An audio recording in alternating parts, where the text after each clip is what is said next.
हरे कृष्णा। हम लोग Shrimad Bhagavatam canto 8 chapter 8 समुद्र मंथन लीला पढ़ रहे थे। ओम नमो भगवते वासुदेवाय। ओम नमो भगवते वासुदेवाय। नमो भगवते वासुदेवाय। बात यहाँ तक आई थी कि लक्ष्मी जी वरमाला लेके निकली हैं और अपने योग्य वर का चयन कर रही हैं और सब पर विचार कर रही हैं। देवताओं पर, असुरों पर, यक्षों पर, सब पर। और सब वो तीन चीजों पे फोकस कर रही हैं कि उनको अपना वर कैसा चाहिए, नित्य होना चाहिए, मतलब शाश्वत होना चाहिए, मरे नहीं कभी।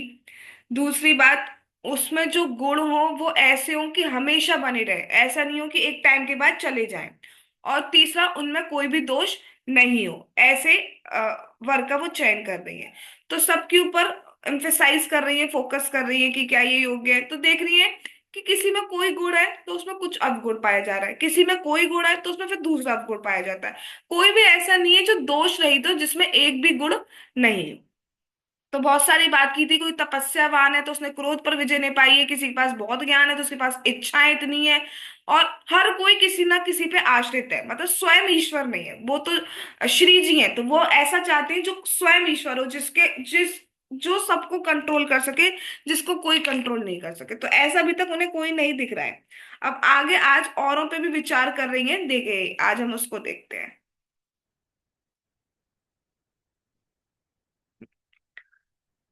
धर्मा क्वचित् तत्र न भूत सौहृदम, त्यागा क्वचित् तत्र न मुक्ति कारणम, वीर्यं न पुंसोस्तयज वेग निष्कृतम, नाहि दुतयो गुण संग वर्जिता।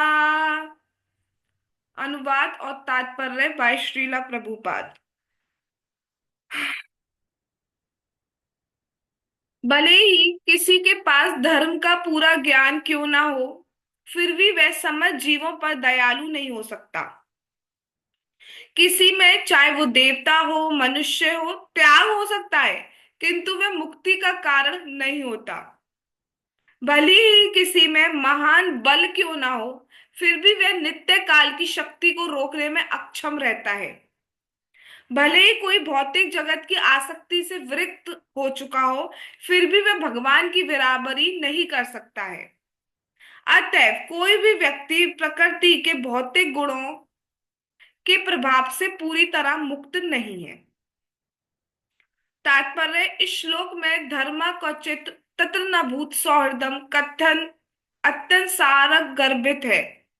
हम वास्तव में देखते हैं कि ऐसे कितने ही हिंदू, मुसलमान, ईसाई, बौद्ध तथा अन्य संप्रदाय वाले धार्मिक लोग हैं जो अपने अपने धर्मों का दृढ़ता से पालन करते हैं, किंतु वे सभी जीवों पर संभाव नहीं रखते।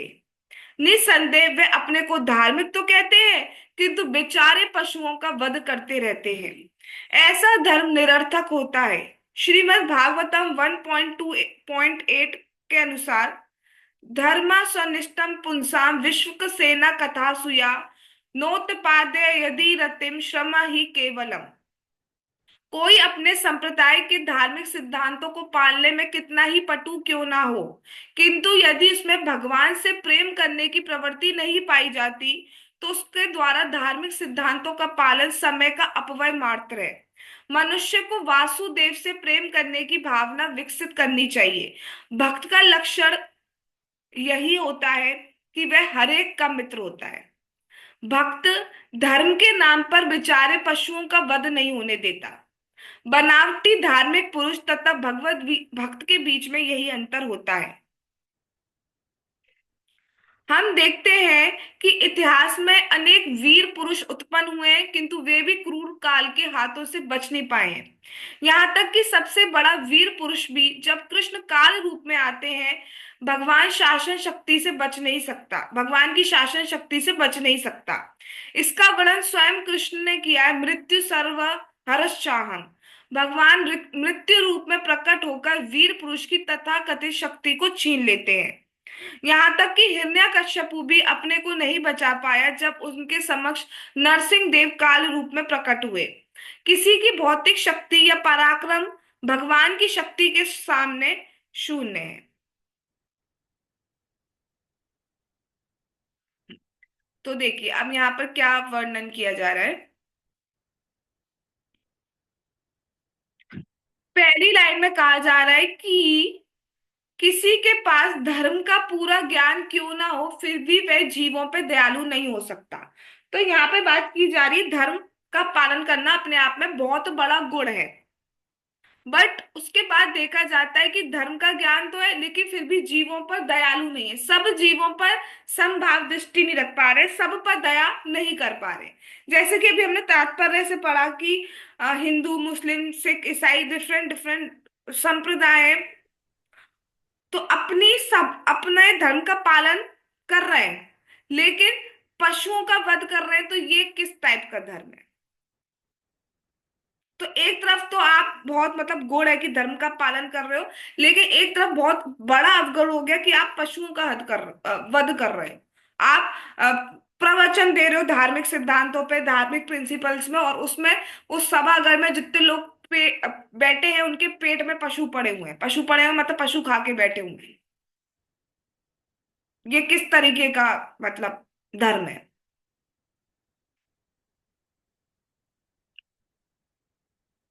और जिसमें जीवों के प्रति दया नहीं है और दम्भ कर रहा है कि मैं धर्म का पालन करता हूं, तो बेसिकली मतलब धर्म के नाम पर सिर्फ कपट है, धर्म नहीं है। अगर जीवों पर दया नहीं है, पशुओं का आप वध कर रहे हो, तो वो नहीं। अगर हम इस्कॉन की बात करें तो इस्कॉन की सबसे बड़ी मजबूती ही यही है कि वो चार जो रेगुलेटिव प्रिंसिपल है, जो चार नियम है, उसका पालन करवाते हैं, और वही मूल पाप होते हैं। अवैध स्त्री संग, पशुवध, मतलब वध करोगे तो भक्षण भी, खाओगे भी, मीट ईटिंग, इंटॉक्सिकेशन और गैम्बलिंग, ये ही मूल पाप के कारण है, और कौन इसी को रोकता है। तभी वो पहले तो मनुष्य बनो ना, तब आगे धर्म को फॉलो कर पाओगे। जब यही नहीं कर पा रहे तो हम बेसिकली पशु जीवन जीते आ रहे हैं अभी तक। ये पशु के कार्य होते हैं ये सब करना। अब यहाँ पे जो बेसिकली फोकस किया जा रहा है, जैसे हमने सब पे एग्जाम्पल बताए थे महाराज जी ने, तो इसमें क्या बताते हैं कि इसमें बेसिकली भगवान परशुराम जी का एग्जाम्पल देते हैं। ऑल दो वो भगवान के अवतार हैं, तो उस दृष्टि से बात नहीं की जा रही है, वो किसी लीलावश किया गया है। लेकिन लौकिक दृष्टि से बात करें तो परशुराम जी के साथ क्या हुआ कि परशुराम जी के पिता है जमदाग्नि, और उनकी माता का नाम है रेणुका। तो बहुत पतिव्रता स्त्री हैं।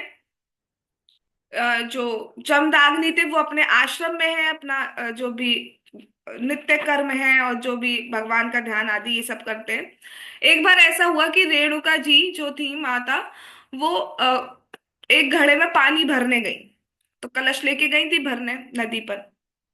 वहां पर क्या हुआ, स्वर्ग लोक से एक विमान आया और कुछ देवता प्रकट हुए उसमें से।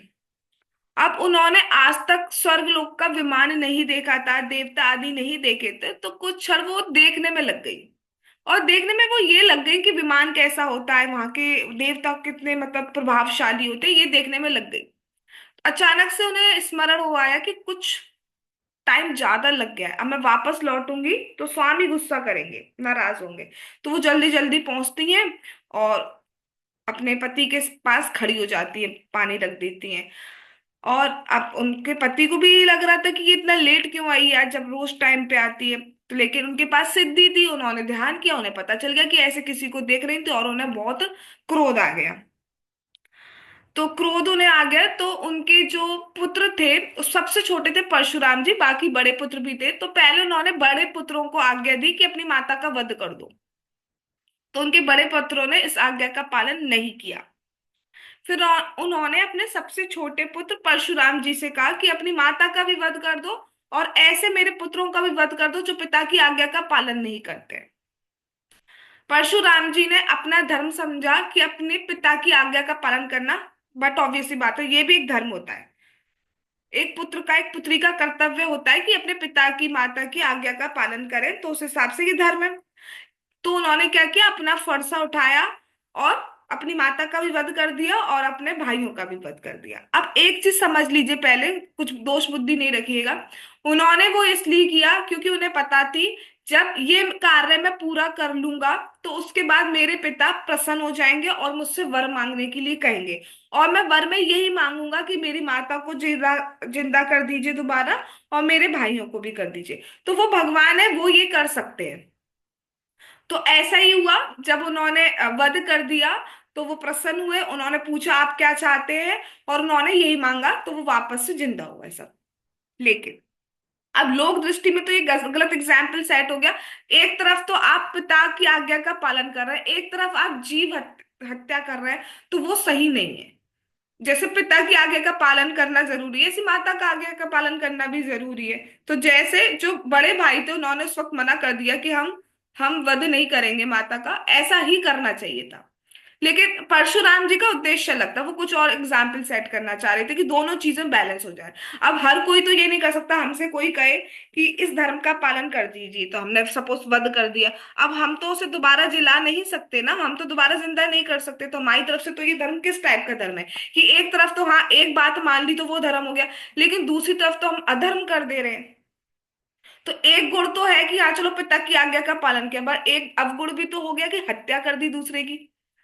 तो ऐसों ऐसों पे लक्ष्मी जी क्यों जाएंगी? लक्ष्मी जी कहेंगी मैं ऐसे पे आश्रित नहीं हो सकती, कि जो धर्म का ज्ञान है लेकिन फिर भी समभाव नहीं रख रहे, जीवों पर दया नहीं कर रहे। महाराज जी एक और बहुत सुंदर बात बोल रहे थे कि कई बार हम सोचते हैं हमारा भजन अच्छा हो जाए, हम अपना नाम जाप ये सब कर रहे हैं, बहुत अच्छी बात है। लेकिन प्रचार नहीं कर रहे हैं, दैट मीन्स हम जीवों पर दया नहीं कर रहे हैं, और वो भी गलत है। प्रचार करना भी बहुत जरूरी है, किसी ना किसी भी तरीके से, किसी को हरे कृष्ण मंत्र बताना, किसी को कथा बताना। अगर हम खुद प्रवचन नहीं कर सकते तो किसी और तरीके से सहायता करना, कि बुक डिस्ट्रीब्यूशन में हेल्प करना, किसी भी तरीके से प्रसादम में हेल्प करना, कथा जहाँ हो रही है वहां पे ऑर्गेनाइज जो की जाती है उस तरीके से, किसी भी तरीके से हेल्प करना, वो सब कुछ इंक्लूड होता है। बस किसी ना किसी तरीके से हमें प्रचार कार्य में हेल्प करना चाहिए, नहीं तो मतलब एक तरीके से, मतलब एक तरीके से स्वार्थी वाली चीज हो गई कि हम अपना तो कर रहे हैं। बट भक्ति का एसेंस है कि दया हमारे अंदर आनी चाहिए, सॉफ्ट हार्टेड होना चाहिए हमें। मूर्ख नहीं बनना है कि कोई भी हमें चला जाए, जमाना बहुत खराब है, मूर्ख नहीं बनना है, अंधविश्वास नहीं करना है, लेकिन दया हमारे अंदर होनी चाहिए। ठीक है। तो यहाँ पर लक्ष्मी जी कह रही है मैं मतलब ऐसे ऐसे व्यक्तियों के साथ में नहीं रह सकती जो धर्म है लेकिन समभाव नहीं रख पा रहे।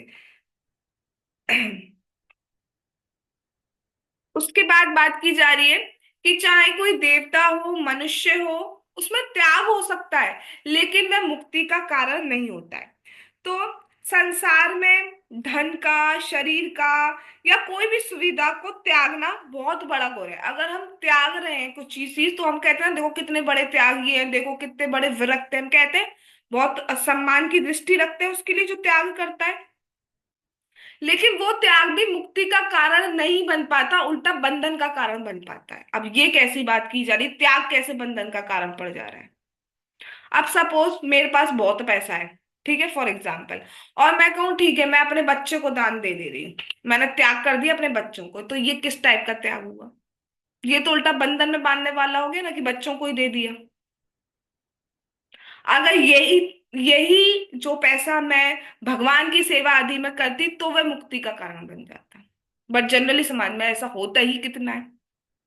तो इसलिए जो किया जा रहा है, धन का त्याग, किसी भी सुविधा का त्याग, वो या तो नेम फेम के लिए किया जा रहा है, जगत में दिख जाए कि हम कितने बड़े त्यागी हैं, या फिर अपने ही आसपास जो अपनी पोटली होती है, मतलब ये मेरा है, ये मेरी है तो इसको दे दो, बस इतना किया जा रहा है।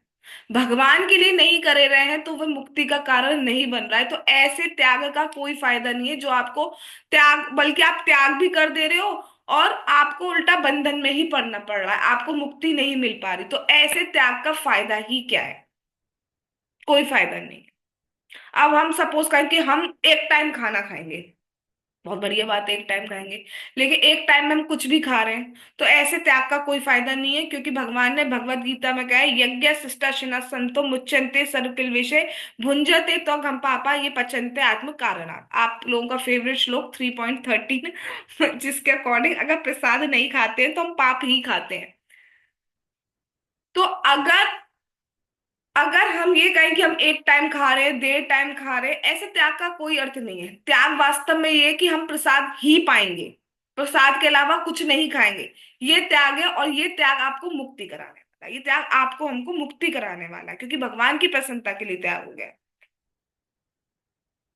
और प्रभु जी तो एक बात भी कहते हैं कि कई बार हम क्या करते हैं कि चलो भगवान का प्रसाद पाना है तो ऑफर तो जी लिया है और उसको मिक्स कर देते हैं, वो ऑफर मान लिया जाता है कल। ठीक है, वो अब बहुत इमरजेंसी में, मजबूरी में मर नहीं रहे हो तब तक तो बात अलग है, तो हम कर सकते हैं। भूख बहुत ज्यादा भयंकर लग रही है, स्थिति ऐसी है। लेकिन वास्तव में ये प्रेम तो नहीं है। प्रेम नहीं है ना। ये आपका हमारा अपना हो गया कि भैया हमें पाप ना लगे। बट ये कृष्ण की प्रसन्नता नहीं हुई। इतना है कि हाँ, हमें पाप ना लगे, कृष्ण को स्मरण कर लिया। बट बात अगर हम प्रसन्नता की करें तो प्रसन्नता नहीं होगी। प्रसन्नता तो उसी में होगी, पहले वो खाएं फिर हम खाएंगे। राइट, तो वो मुक्ति का कारण बनता है, ये नहीं। अब ऐसी कई बार मैं सुनती हूँ कि कुछ लोग कहते हैं कि मौन मौन व्रत धारण कर लो। अरे ऐसे त्याग का क्या फायदा कि जिसमें बोल नहीं पा रहे हो। बोलना है तो सिर्फ ये व्रत लीजिए कि हम नाम जाप ही करेंगे या भगवान की कथा ही बोलेंगे। ना बोलने का फायदा क्या? आप सामने लड़का गिर रहा है और हमने व्रत ले लिया कि नहीं बोलेंगे नहीं बोलेंगे, उसका लड़का गिर गया और हम बोले ही नहीं। तो ऐसे त्याग का फायदा क्या है? उल्टा बंधन में बांधने वाला हो गया कि हम बचा सकते तो उसको बचा नहीं पाए। ठीक है, तो त्याग भी एक गुण है। त्याग अपने आप में बहुत बड़ा गुण है। जमाने में कहाँ देखा जाता है कौन कितना क्या त्याग कर रहा है? फिर भी कोई त्याग कर रहा है तो बहुत बड़ी बात है। लेकिन त्याग भी ऐसा त्याग करें जो भगवान की प्रसन्नता के लिए हो, तो वास्तव में वो मुक्ति का कारण बनता है। लेकिन जनरली ये देखा जाता है कि जो त्याग किया जाता है वो नेम फेम और अपने ही अपने मतलब जो भी मैं और मेरा वाली जो धारणा है उसमें किया जाता है, जो बंधन का कारण बन जाता है उल्टा।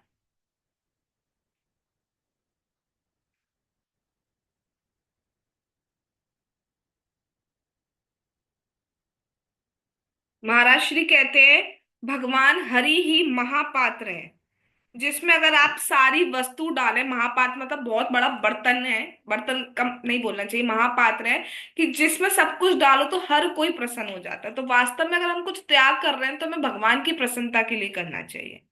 अब सपोज कोई एक और एग्जाम्पल मैं देती हूँ सो दैट आप अच्छे से और समझ पाए। ये जो टाइम है 8:30 करीब हो रहा है।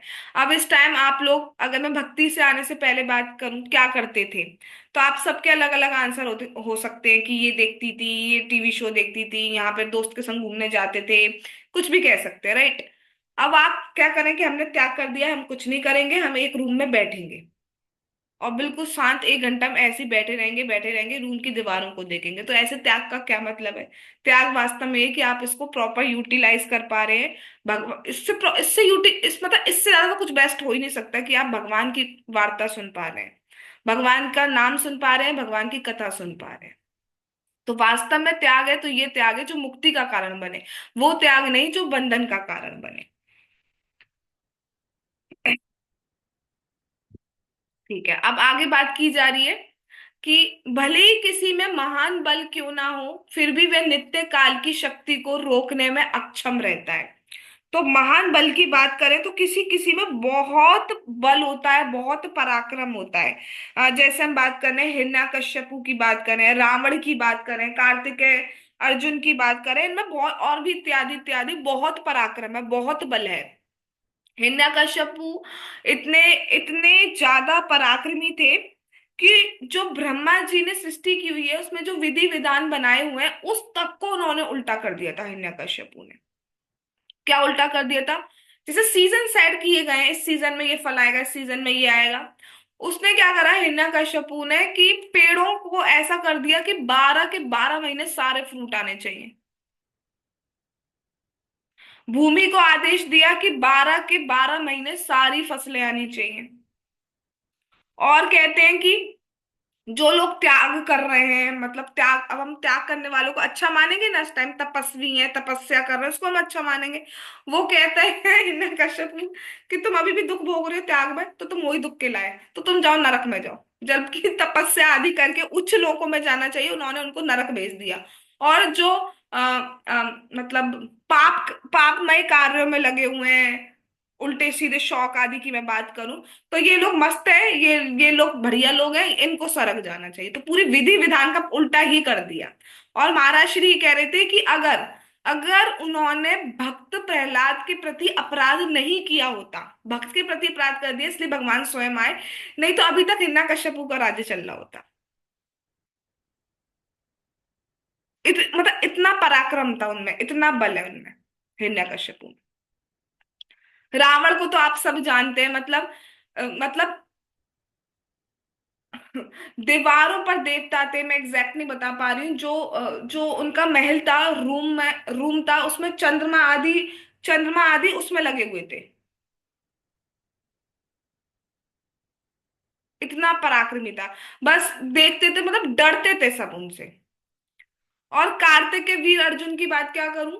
उनकी बात ये है कि रावण बहुत शक्तिशाली है, राइट। तो एक बार कार्तिकेय वीर अर्जुन थे, उनकी 1000 भुजाएं, 1000 मतलब सहस्त्र, 1000। और वो नर्मदा नदी पर थे, और उनके साथ उनकी स्त्री आदि भी थी। तो उन्होंने क्या किया, वो जल में विहार कर रहे थे। और ऐसा था, बहती हुई आ रही थी नर्मदा जी। तो एक तरफ तो रावण थे और एक तरफ थे कार्तिकेय अर्जुन। तो कार्तिकेय वीर अर्जुन ने क्या किया, उनकी क्योंकि थाउजेंड्स भुजाएं हैं, तो उन्होंने उसको रोक दिया प्रवाह को, कि यहीं यहीं पर पानी रहे और मैं अच्छे से खेलूं।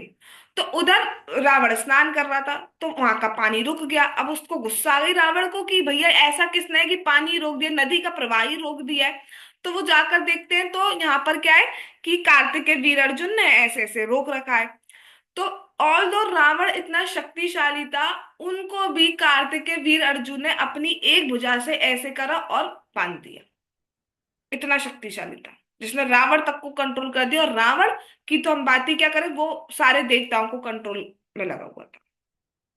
तो ऑल दो बहुत बल था, लेकिन फिर भी काल की शक्ति को रोकने में अक्षम रहे, मर गए। उनको हिरण्यकश्यपु ने मार दिया, उनको भगवान राम ने मार दिया। और कार्तिक के वीर अर्जुन को परशुराम जी ने मार दिया।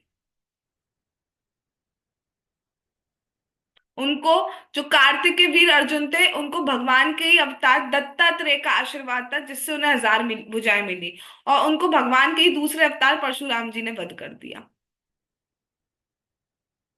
तो कितना भी बल हो, बहुत बड़ा गुण है पराक्रमी होना, बलवान होना, लेकिन फिर भी सब काल के अधीन है, मारे जाएंगे एक दिन।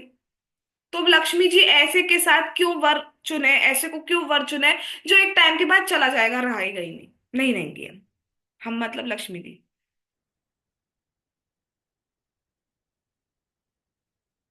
ठीक है, फिर बात की जा रही है, भले ही कोई भौतिक जगत की आसक्ति से विरक्त हो चुका हो, फिर भी वह भगवान की बराबरी नहीं कर सकता। तो यहाँ पे विचार आ रहा है सनकादिक नारद जी आदि का, कि ये लोग पूरे विरक्त हो चुके हैं, मतलब पूरी तरह भगवान के भजन आदि में लगे रहते हैं। उन्हें बाहर की सुध बुध नहीं है, बाहर दृष्टि ही नहीं है, भजन में रहते हैं। तो जो पूरे टाइम भजन में ही रहते हैं, वो स्त्री को क्या रखेंगे। वो रखेंगे ही नहीं स्त्री को, क्योंकि पूरा टाइम ही भजन ही करना है उन्हें। अब स्त्री को रख रहे हैं, स्त्री अगर घर में है, तो स्त्री को चाहिए कि उसके साथ कुशल व्यवहार, मृदु व्यवहार होना चाहिए। उसकी जो आवश्यकताएं वो पूरी होनी चाहिए, जो भी घर की आवश्यकताएं और गहने आदि जो भी चलते हैं ये सब, और संतान आदि की इच्छाएं जो भी है वो पूरी की जाती है, परिवार रखते हैं।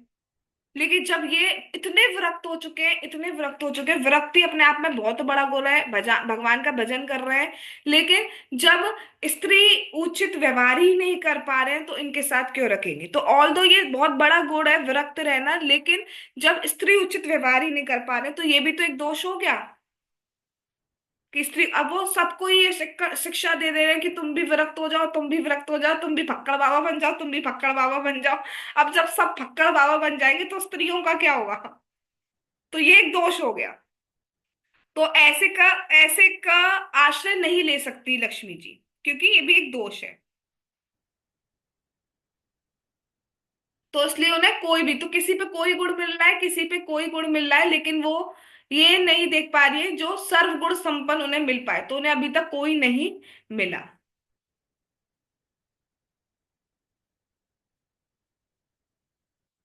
एक श्लोक और लेते हैं। क्वचिच्चिरार्यो न हि शीलमङ्गलम् क्वचिद् तप्यस्ति न वेदमायुषा यत्रो भयं कुत्र च सोऽप्यमङ्गला सुमङ्गला कश्चन काङ्क्षते हि माम्। अब और जगह दृष्टि कर रही हैं, तो अब औरों को भी देख रही हैं। आप क्या देख रही हैं? हो सकता है कि कोई दीर्घायु हो, किंतु वे अच्छे आचरण वाला या मंगलमय ना हो। किसी में मंगलमय तथा अच्छा आचरण दोनों ही पाए जाते हैं, किंतु उसकी आयु की अवधि निश्चित नहीं होती। यद्यपि शिव जी जैसे देवताओं का जीवन शाश्वत होता है, किंतु उनकी आदतें अमंगल सूचक होती हैं, जैसे शमशान में वास करना। अन्य लोग सभी प्रकार से योग्य होते हुए भगवान के भक्त नहीं होते। तो ऊपर वाले श्लोक में हमने बात की कि किसी में बहुत बल है, लेकिन उसकी आयु कम है। तो यहाँ पे आप कह रही हैं कि चलो किसी में बहुत बल था, आयु कम थी। अब ऐसे भी लोग होते हैं जिनकी आयु बहुत बहुत ज्यादा होती है, लेकिन उनका जो आचरण होता है वो मंगलमय नहीं होता है।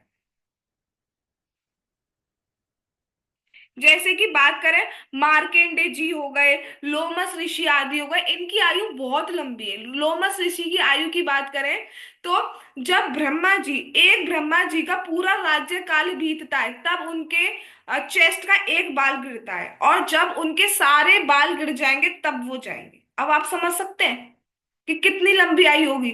ऐसे लोमस ऋषि से भी एक बार किसी ने कहा कि आप घर बना के क्यों नहीं रहते, तो कहते हैं कि जीवन का क्या पता है। जिनकी आयु आप सोच लो कितनी ज्यादा है, वो कह रहे हैं जीवन का क्या पता, और हमारी तो आयु उसके एक तिनके के बराबर भी नहीं है। हम लोग तो पूरा सेट करने में रहते हैं, उस वक्त क्या होगा, 10 साल बाद क्या होगा, 20 साल बाद क्या होगा। चलो ठीक है, प्लानिंग वो तो हमें सोचना ही पड़ेगा, लेकिन इतना ज्यादा इंडल्ज मत हो जाओ कि भक्ति ही छोड़ दो, कि 2:30 2:30 बजे सो रहे हैं, वो सब ना करो।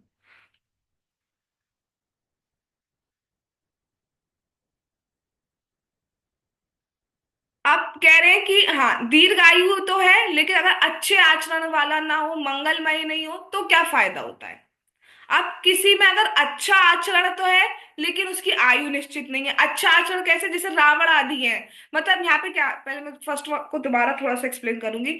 बहुत लंबी दीर्घायु है, जैसे लोमस ऋषि हो गए, मार्केंडी मुनि हो गए, बहुत लंबी आयु है इनकी।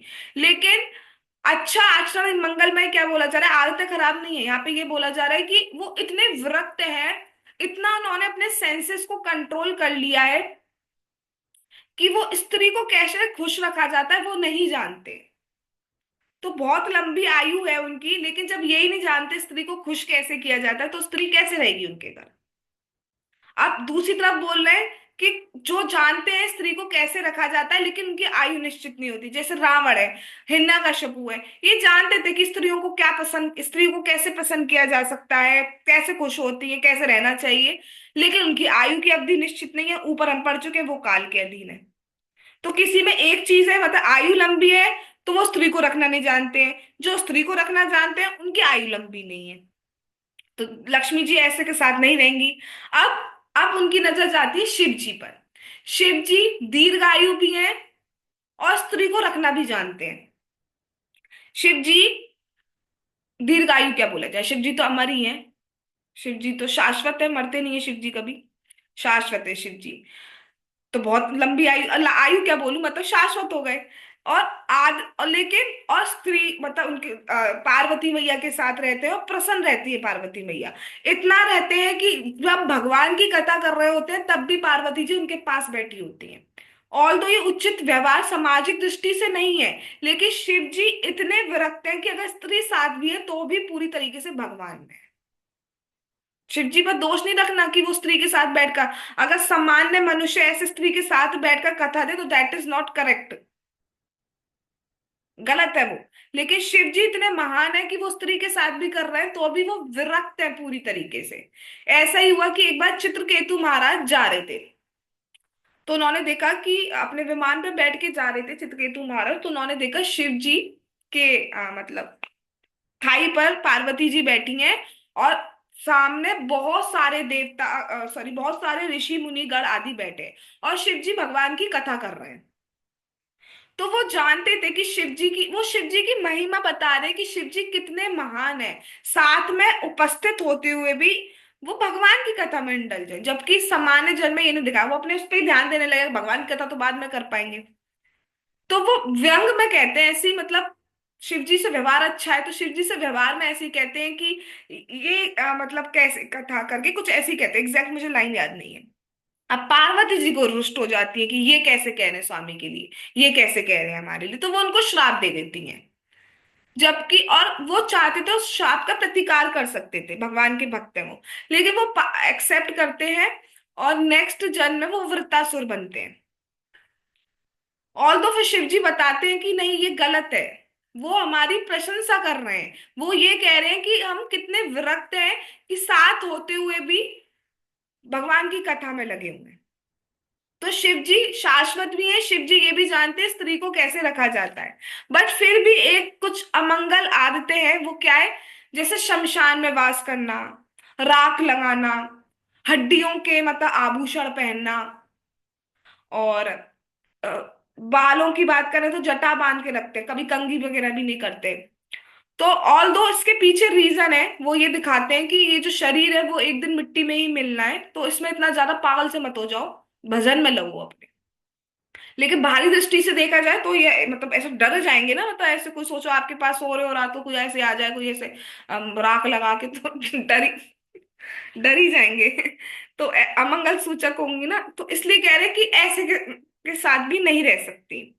तो और कुछ लोग, सब सारी क्वालिटीज हैं, बहुत से लोगों में देखा जाता है सब कुछ है, लेकिन जब भगवान के भक्त नहीं है, भगवान का अगर वो ही नहीं है इन्वॉल्वमेंट लाइफ में, तो वो तो बिल्कुल ही बेकार हो गए, वो तो बिल्कुल ही रद्दड़ है, सब कुछ होने के बाद भी अगर भगवान नहीं है तो बिल्कुल रद्दड़ है। तो उनके साथ में विवाह नहीं कर सकती। तो उन्होंने एक एक पर विचार कर लिया, फ्रॉम निम्न लोक टू उच्च लोक, लेकिन उन्हें कोई भी ऐसा नहीं मिल रहा है जिस जो बिल्कुल निर्दोष हो, जिसमें कोई भी दोष नहीं हो। एक भी उन्हें ऐसा नहीं मिल रहा है जिसमें कोई दोष नहीं हो, सब में कोई ना कोई दोष मिल गया। सिर्फ भगवान ही ऐसे हैं जो निर्दोष है, जिनमें कोई भी दोष ढूंढ के भी बैठोगे ना तो भगवान में कोई दोष नहीं मिल पाया। तो अब वो कल वरण करेंगी भगवान का, तो भगवान ने चाहा तो हम उनका वरण अब कल करवाएंगे। आज हम यही रुकते हैं।